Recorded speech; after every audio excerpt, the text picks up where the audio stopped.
જય શ્રી કૃષ્ણ. તો આ મોહિનીને જોતાની સાથે જ દાનવો અમૃત પીવાની વાત જ ભૂલી ગયા અને આ અસુરો મોહિનીના રૂપને જોવા લાગ્યા. અહો રૂપમ અહો ધામ અહો અસ્યાનવમ વયઃ ઇતિ તે તામ ભૂદ્રુત્ય અપ્રછોરજાત ઇચ્છયા. અને બસ એની પાછળ પાછળ દોડવા લાગ્યા. એક અસુર બોલ્યો, કાત્વમ કંજ પલાશાક્ષી કુતો વા કિમ ચિકીર્ષસી કસ્યાસી વદવા મોરો મથ્નંતેવ મનાંસિનઃ.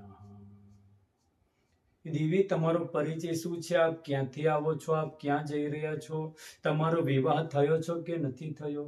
ભગવાન કહે, આ બધું પૂછવા વાળા તમે કોણ? દાનવો કહે, અમે પણ જેવા તેવા નથી. વયમ કશ્યપ દાયાદા, અમે પણ કશ્યપજીના સંતાન છે. જુઓ, અમે આ સમુદ્ર મંથન કર્યું ને કેવું દિવ્ય અમૃત પ્રગટ કર્યું. ભગવાન કહે, અમૃત છે તો પીતા કેમ નથી? દેવીજી, આ વાતનો ઝઘડો છે, કેવી રીતે પીવી? અમને લાગે છે કે તમે યોગ્ય સમયે જ આવ્યા છો. તમે જ આ અમૃત અમને વહેંચીને આપો. અમારો થોડો ઝઘડો થયો છે, એ ઝઘડો પૂરો થાય. ભગવાને થોડો ત્યાગ બતાવ્યો. કશ્યપજીનું નામ તો અમે પણ સાંભળ્યું છે. મને નથી ખબર કે કશ્યપ જેવા મહાન પુરુષના તમારા જેવા બુદ્ધિ વગરના સંતાનો હોઈ શકે. અરે દેવી, અમે બુદ્ધિ વગરના કેમ કહો છો? અમે કેવી રીતે બુદ્ધિ વગરના લાગીએ છીએ તમને? ભગવાન કહે, મારા વિશે કશું જાણતા નથી અને અમૃતને વેચવા માટે મને આપો છો તો તમે બુદ્ધિ વગરના જ કહેવાય ને. કથમ કશ્યપ દાયાદહં પૌંશ્ચલ્યામયી સંગતાઃ વિશ્વાસં પંડિતો જાતો કામિનેષુ ન યાતિ. કોઈ પણ બુદ્ધિશાળી હોય ને પુરુષ, એ કોઈ પણ અપરિચિત સ્ત્રીની ઉપર વિશ્વાસ રાખતા નથી. અને તમે મારી પર વિશ્વાસ કરો છો.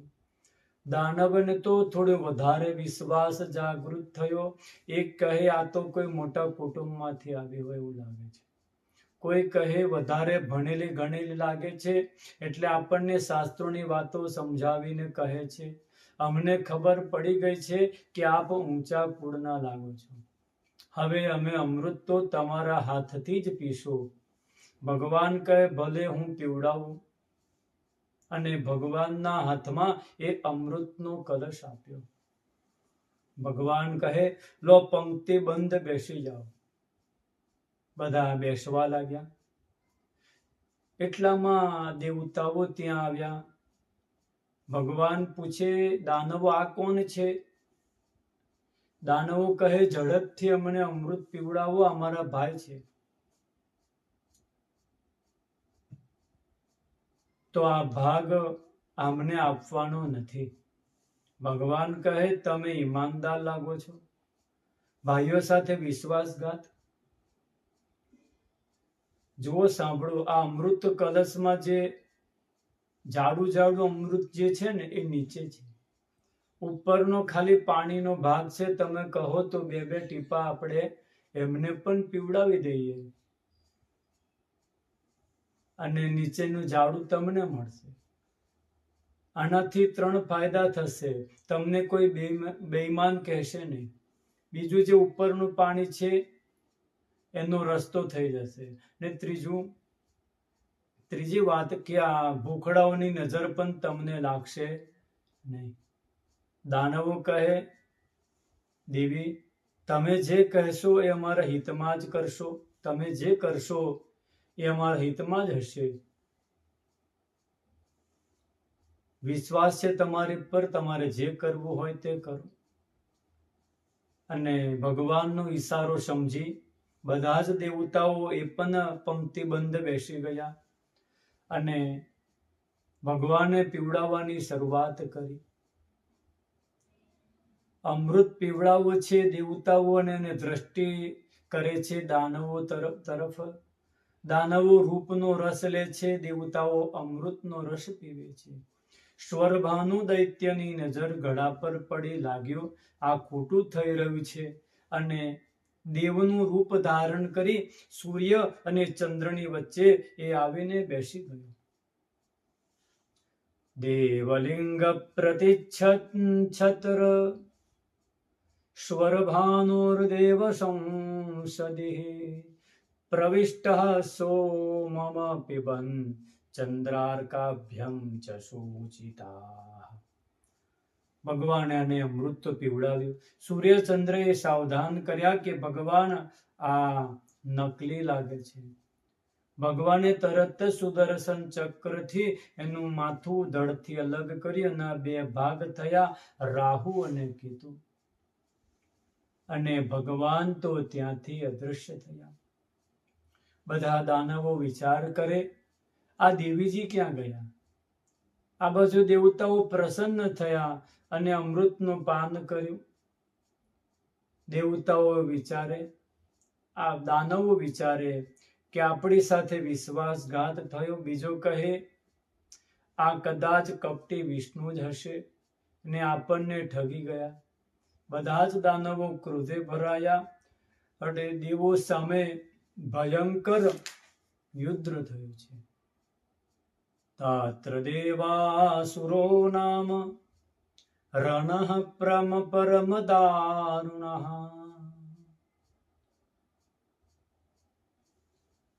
અતિ દારૂણ ભયંકર યુદ્ધ થયું.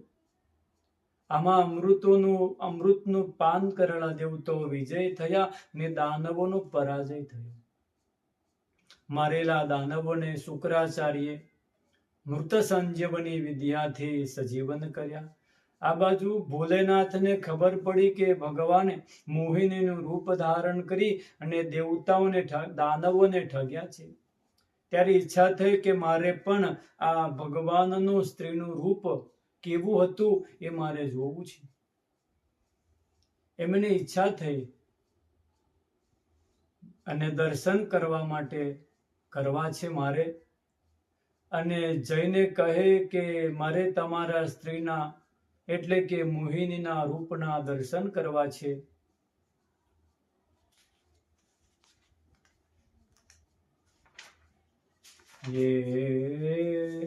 येन सम्मोहिता दैत्याः पायिताश्चामृतं सुराः तद्दिदृक्षव आयाता परं कौतूहलं हिना. ભગવાન હસવા લાગ્યા, બોલ્યા, બોલે બાબા તમે દર્શન કરવા બરાબર નથી. આ રૂપ તો દૈત્યને મોહિત કરવા માટે ધર્યું હતું.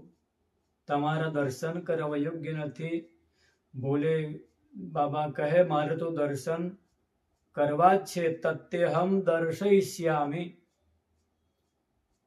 મારે તો આ તમારા દર્શન કરવા જ છે. ભલે તમને અવશ્ય દર્શન આપીશ.